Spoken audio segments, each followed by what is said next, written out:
तो गाइस कैसे हैं आप सब लोग। रीइंकार्नेशंस के एपिसोड 63 के साथ हाजिर हो। तो लास्ट एपिसोड के एंड पे हमने देखा था बीस्ट क्लैन का चीफ हान फेंग अपने बीस्ट से कहता है, यानी कि हमारे मंकी से कहता है, जबकि मैंने तुम्हें यहाँ पर मीट का टुकड़ा दिया है, मुझे लगता है कि वो मीट का टुकड़ा तुम्हारे लिए काफी ज्यादा काफी रहा होगा, तुमने उससे अपनी भूख मिटा ली होगी। यहाँ पर मेरी मदद करो एक इंसान को मारने में, अगर तुमने उसे मार दिया तो तुम उसको भी खा सकती हो। तो इसी के साथ ही हमारा मंकी आगे से जोर जोर से चलाना शुरू कर देता है। तो वो हान फेंग कहता है, लगता है कि इस मंकी को बनाना इतना भी आसान नहीं है। वो अपने पास से कुछ और गोश्त के टुकड़े निकालता है और कहता है, ठीक है पहले जी और गोश्त के टुकड़े खा लो, उसके बाद मेरा काम कर देना। इसके लिए काफी सारे गोश्त के टुकड़े निकालता है जिसे वो मंकी खाना शुरू कर देता है। जबकि दूसरी तरफ नैनगोंग ली की तरफ दिखाते हैं कि नैनगोंग ली ने अपनी रे फॉर्मेशन को यूज करते हुए उस स्टिक को साइज में बहुत ज्यादा छोटा कर लिया होता है। साइज को छोटा करने के बाद उसे अपने पास ले आता है, अपने हाथ के ऊपर उसने रखा होता है, साथ ही वो उसे मुट्ठी में बंद कर लेता है और कहता है ये हो गया, मैंने इस स्टिक को ले लिया, अब ये स्टिक हमारी हो गई। नैनगोंग ली सभी लोगों से कहता है, लेडीज एंड जेंटलमैन, जैसा कि आप सभी लोगों ने देख लिया, यहाँ पर रूल है कि जो चीज जिसको मिलेगी वो उसकी हो जाएगी। नैनगोंग ली में जो कि नैनगोंग क्लैन से है, उसने यहाँ पर स्टिक को ले लिया है। मैं जहाँ से जाने वाला हूँ, अब हम लोग जहाँ से जा रहे हैं। जैसे वो जाने लगता है उसी वक्त मंकी को दिखाते हैं कि जल्दी से जंप करते हुए उसके सामने आकर खड़ा हो जाता है। हान फेंग उसे कहता है, लगता है कि ये मंकी अपनी स्टिंग को इतनी आसानी के साथ यहाँ से जाने नहीं देगा, ये स्टिक इसकी और ये स्टिक इसे वापस चाहिए। हाथी वो अपने मंकी से कहता है, मंकी जाओ जाकर अपनी स्टिक को वापस ले लो। जबकि नैनगोंग से कहता है, हान फेंग ये तुम क्या कर रहे हो, अपने डिमोनिक बीस्ट को कंट्रोल करो, तुम यहाँ पर इस तरह बिल्कुल भी नहीं कर सकते, तुम मेरे हाथ से मेरी चीज नहीं छीन सकते। जब यहाँ पर रूल है कि जो चीज जिसको मिलेगी वो उसकी होगी। हान फेंग उसे कहता है, मैं यहाँ पर अपने डिमोनिक बीस्ट को कंट्रोल कैसे कर सकता हूँ, ये एक डिमोनिक बीस्ट है और इसे अपने मास्टर को प्रोटेक्ट करना, अपने मास्टर को प्रोटेक्ट करने के लिए दूसरे बंदे की जान भी ले सकता है। लगता है कि ये यहाँ पर तुम्हें मार डालेगा। इसी के साथ ही वो मंकी जल्दी से जंप करते हुए आगे बढ़ता है।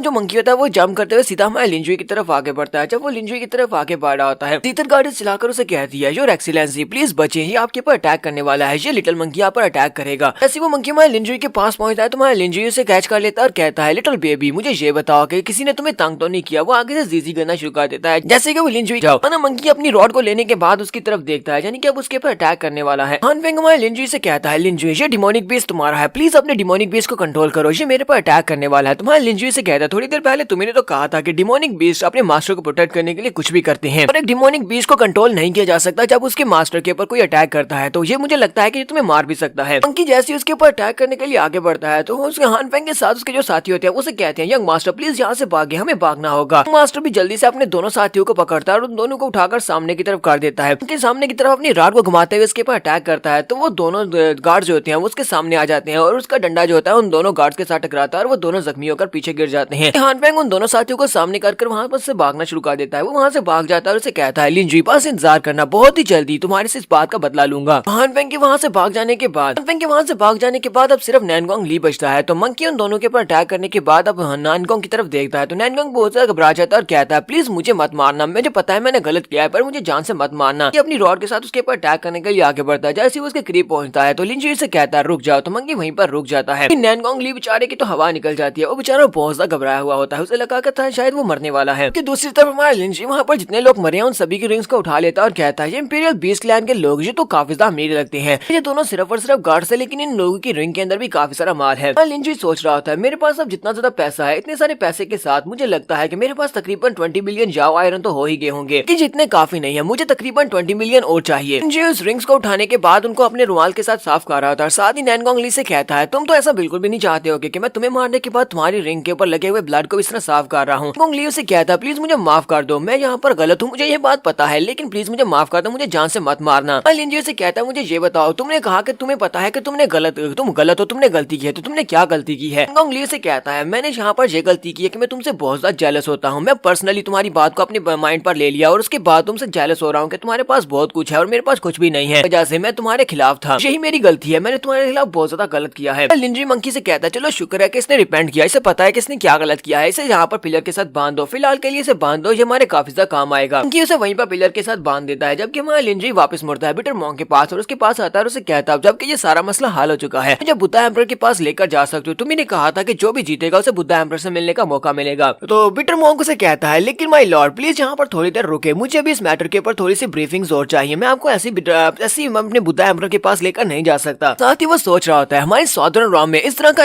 एक एक्सपर्ट कहाँ से आ गया जो कितना ज्यादा पावरफुल है कि जिसने अकेले ही 3 क्लैंस को हरा दिया। हमारा लिंजुई बिटर मॉन्क से कहता है, बिटर मॉन्क क्या तुम वाकई में इस बारे में श्योर हो कि तुम चाहते हो कि मैं यहाँ पर इंतजार करूँ। तो वो बिटर मॉन्क हमारे लिंजुई से कहता है, मास्टर लिन मुझे लगता है कि आपको यहाँ पर मुझे बिल्कुल भी नहीं धमकाना चाहिए, क्योंकि आप अगर मुझे यहाँ पर धमकाएंगे तो आपके लिए बिल्कुल भी अच्छा नहीं होगा, कि मेरे पीछे बुद्धा एम्परर की सपोर्ट है और बुद्धा एम्परर की वजह से कोई भी मुझे यहाँ पर धमका नहीं सकता। हमारे लिंजुई से कहता है तुम्हें जहाँ पर मुझे मजबूर किया है तो फिर ठीक है कि तुमने मुझे मजबूर कर ही दिया है, तो फिर मैं तुम्हें बताता हूँ न्यू जाओचुन, तुम जहाँ पर ये सब कुछ क्यों कर रहे हो। तो जब हमारा लिंजी वहाँ पर एक नाम लेता है न्यू जाओचुन का, तो इसी के साथ ही विक्टर मोंग को काफी बड़ा झटका लगता है। वो कहता है ऐसा कैसे हो सकता है। साथ ही वो आगे बढ़ता है, हमारे लिंजी से कहता है योर एक्सीलेंसी, ये तो मेरे लिए बहुत बड़ी ऑनर की बात है कि आप हमारे गेस्ट बने हैं, जबकि आप मेरे बहुत ही अच्छे मेहमान हैं। तो हम लोग यहाँ पर इस जगह के ऊपर बात कैसे कर सकते हैं, मेरे साथ है, हम लोग बाहर जाकर किसी अच्छी जगह के ऊपर बात करते हैं। लिंजी से कहता है हाँ क्यों नहीं, लेकिन उससे पहले मेरे पास तुम्हारे लिए एक सवाल है, क्या तुम मेरे सवाल का जवाब दोगे। लिंजी से कहता है मुझे ये बताओ कि तुमने हमारे 4 क्लैंस को यहाँ पर इनवाइट किया था इस मंकी को पकड़ने के लिए। नैनगोंग क्लैन के लोग फॉर्मेशन बनाने में अच्छे हैं, इंपीरियल बीस्ट क्लैन के लोग बीस्ट को टेम करने में अच्छे हैं, कि बारबेरियन क्लैंस के लोग स्ट्रेंथ में काफी ज्यादा अच्छे हैं, उन सभी की तो समझ आती है। लेकिन तुमने यहाँ पर गॉडेस क्लैन के लोगों को क्यों बुलाया है, यानी विंड और मून क्लैन के लोगों को क्यों बुलाया था, चारों लड़कियों को क्यों बुलाया गया है। तो विक्टर मोंग उसे कहता है अगर मैं तुम्हें यहाँ पर सच्ची बात बताऊं तो वो बात ये है, तुम्हारे विंड एंड मून क्लैन में सिर्फ और सिर्फ गॉडेसेस हैं और सारी की सारी लड़कियां हैं, तो वो सारी लड़कियां बहुत ज्यादा खूबसूरत है। हमें लगा कि इन लोगों को भी यहाँ पर इन्वाइट करना चाहिए। अगर बाकी के सभी लोग फेल हो जाते हैं तो हो सकता है कि वो बंदर, क्योंकि वो एक मेल बंदर है, खूबसूरत फेरी या गॉडेस को देखकर उसके पीछे लग जाए, तो प्यार में पड़ जाए। इस तरह हम लोग आसानी के साथ उस बंदर को रिमूव कर पाएंगे। सिर्फ यही मकसद था तुम लोगों को यहाँ पर बुलाने का। बस सुनते ही वो लड़कियां कहती हैं ये क्या बकवास हो रही है, ये तो वाकई में सच हो गया, हमारे लिंजुई ने जैसा कहा था बिल्कुल वैसा ही हुआ। ये विक्टर मोंग हमारे बारे में ऐसा सोचते हैं, इन्हें लगता है कि हम लड़कियां पर सिर्फ एक बंदर को रिझाने के लिए रह गई हैं। उसे कहती है विक्टर मोंग तुम एक मोंग हो और तुम यहाँ पर औरतों के बारे में इस तरह सोचते हो, तुम्हें लगता है कि उन्हें एक बंदर के साथ मेटिंग करनी चाहिए, तुम बहुत ही बुरे हो। मोंग बेचारा उन सभी की बातें सुनने के बाद कह रहा था अमिताभा मुझे इस बारे में कुछ भी नहीं पता, मैं तो बस यहाँ पर उस बंदर को पकड़ना चाहता था। फिर साथ ही वो सोच रहा था यहाँ पर लड़कियों का पारा बहुत ज्यादा हाई होता जा रहा है, मुझे जल्दी से जल्दी यहाँ से निकलना होगा। तो वो लिंजुई का हाथ पकड़ता और कहता है मास्टर लिंजुई प्लीज मेरे साथ आए, मैं आपको बुद्धिस्ट टेंपल तक लेकर जाता हूँ जहाँ पर आप बुद्धा एम्पर से मिल सकते हैं। बाकी सभी लोगों से वो कहते हैं तुम सभी लोग यहीं पर रुको और इंतजार करो, हम लोग बहुत ही जल्दी वापस आएंगे।